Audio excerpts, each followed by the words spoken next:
Queridos irmãos, a paz do Senhor, bom dia. Deus abençoe a sua vida, a sua família. Deus te cubra de bênção do céu. Palavra de Deus hoje para nossa meditação se encontra em 1 Pedro, capítulo 2, a partir do versículo 20.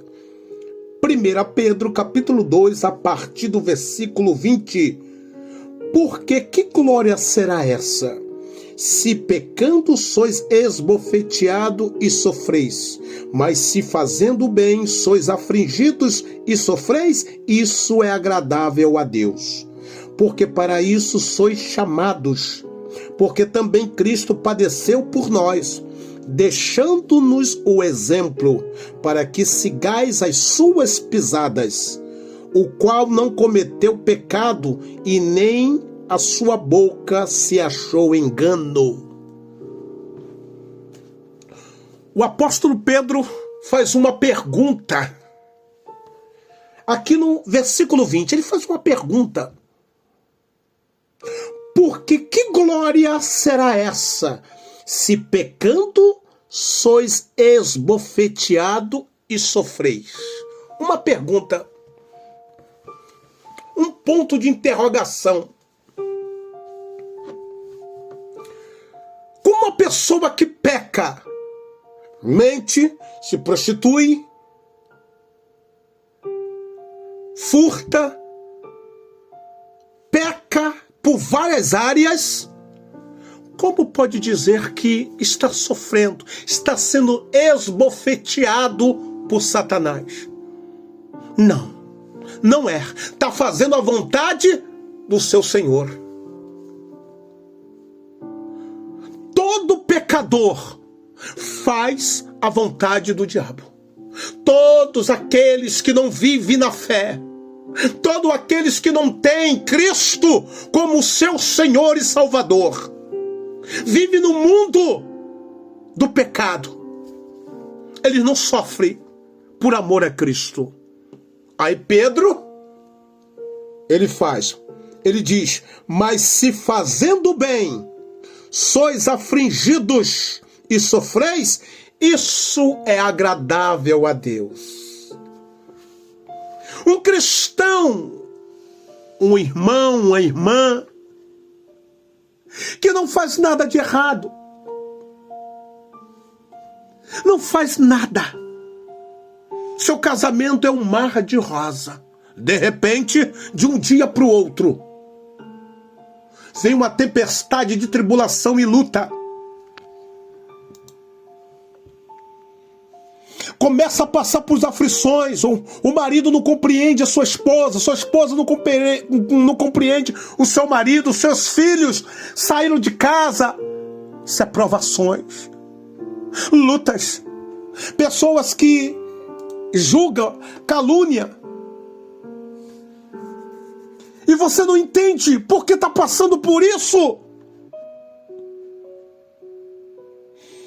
Aí, para Deus, isso é agradável. Você está passando o que ele estava passando.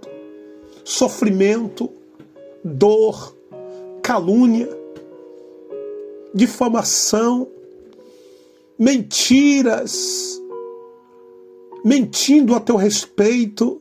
Foi que Jesus passou. E aqui está falando que para isso você foi chamado. Versículo 21. Porque para isso sois chamado, pois também Cristo padeceu por nós, deixando-nos exemplo, para que sigais as suas pisaduras. O exemplo de Cristo.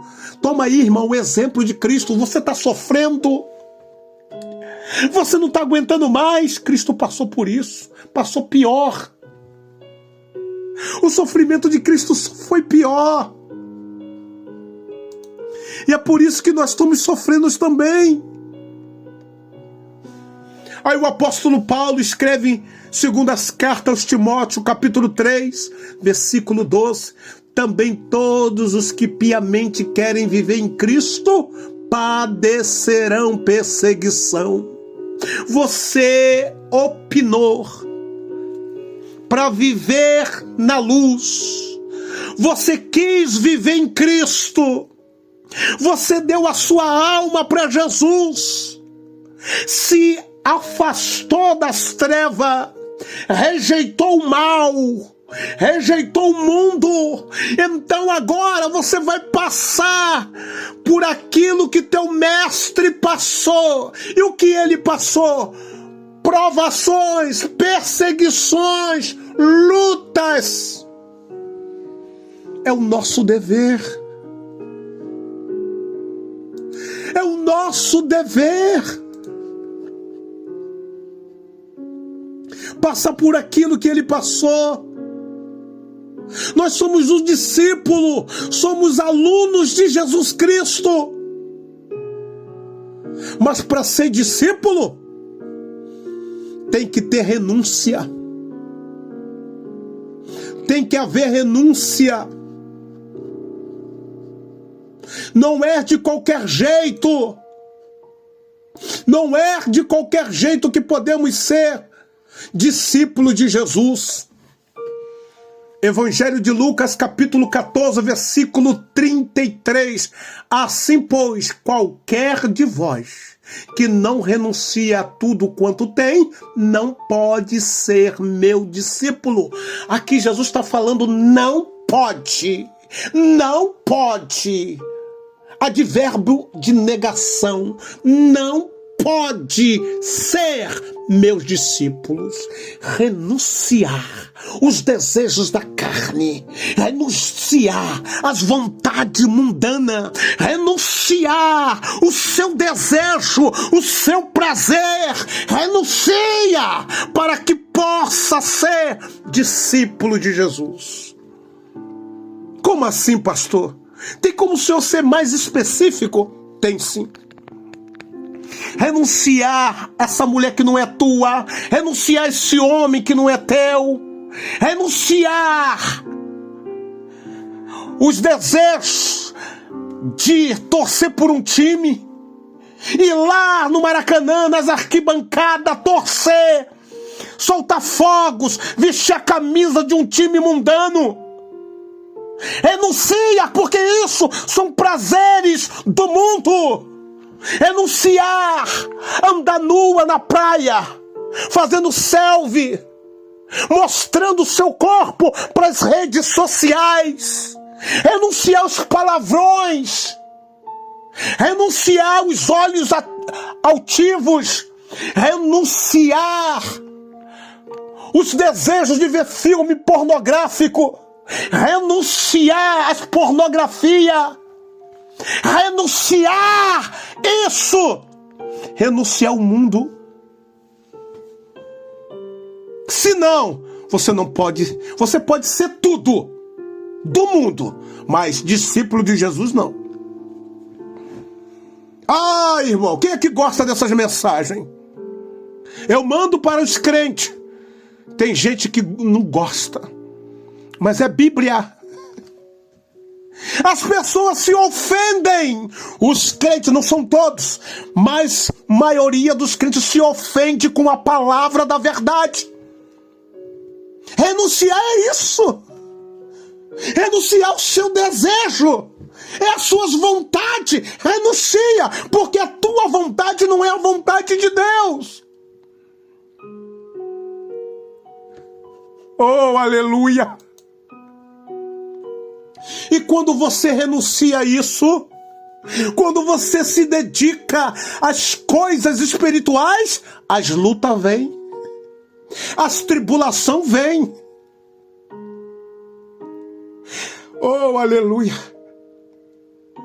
Aí, Pedro diz, isso é agradável a Deus.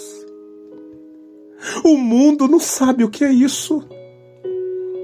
O sofrimento, as perseguições, as aflições, as perseguições, o choro, as lágrimas que você passa, faz parte do cristianismo, faz parte do ofício de um cristão verdadeiro e genuíno, a sua palavra. Mas faz parte. Você passa por o que você está passando agora.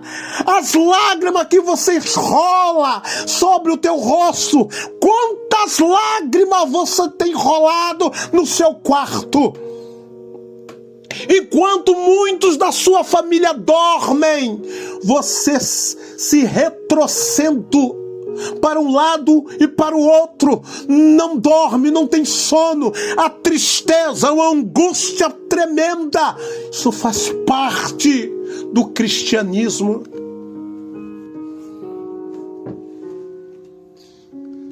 As lutas e provações foi para o crente passar. É por isso que Pedro escreve: porque que glória será se pecando sois esbofeteados e sofreis? Não há glória, não há virtude nisso, não há prazer, não há honra.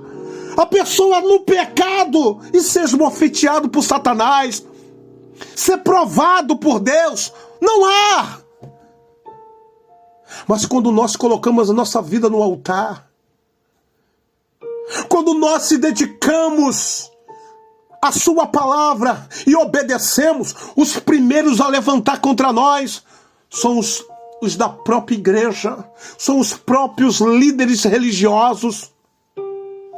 É por isso que você passa por isso, irmã, irmão. É por isso que você é rejeitado.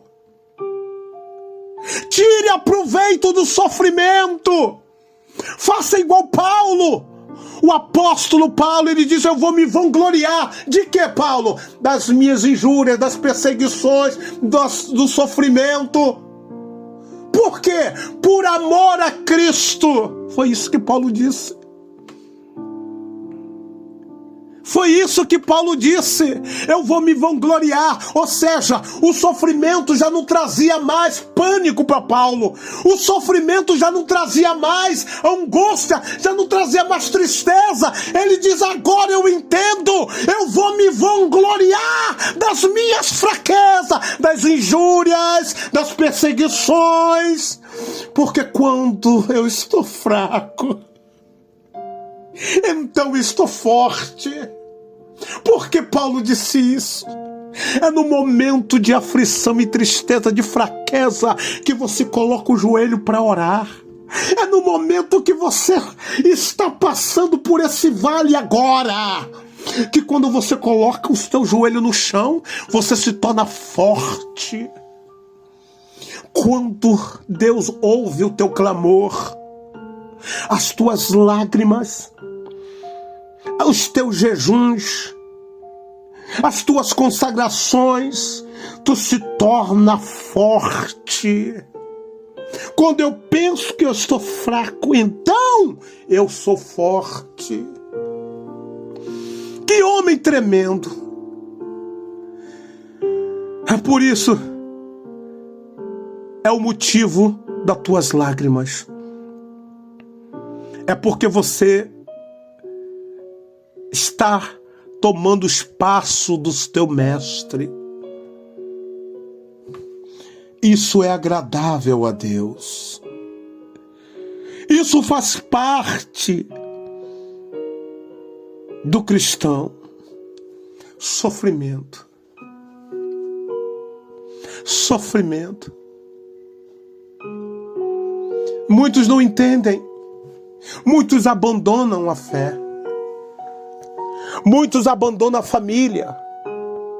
Larga a esposa, arruma outra. Larga os filhos sofrendo. Eu estou falando de crente, não é de ímpio. É de crente que estão na igreja, que aconselha errado. Não está dando certo não, irmão. Está muita tribulação na tua casa. Larga essa mulher, arruma outra. Larga esse homem, arruma outro. Você merece. Pecado, adultério, está cheio dentro das igrejas. Homens ensinando errado a palavra do Senhor. Cuidado! Irmãos e irmãs do Senhor Jesus, cuidado com os ensinamentos que estão ensinando dentro das igrejas. Pastores ensinando coisas erradas e profanas. Cuidado para você não descer ao abismo. Pesquise as Escrituras. Sofra por causa de Cristo e terás um galardão no reino do céu. Foge dessas igrejas mentirosas, essas igrejas profanas, cheias de vaidade. Homens soberbos, homens orgulhosos de si mesmo. Vá para uma igreja que pregue a verdade e tenha Cristo nela. Deus te abençoe, meu irmão. Deus te abençoe. Isso é Bíblia. Eu não posso negar. Eu não posso pedir desculpa por aquilo que a Bíblia afirma. Eu não posso te pedir perdão por aquilo que as Escrituras dizem. Ou você gosta de mim ou não gosta, mas em verdade ela é absoluta. Tem que engolir ela. Engole como um remédio amargo, vai te curar. Deus abençoe tua família, em nome de Jesus.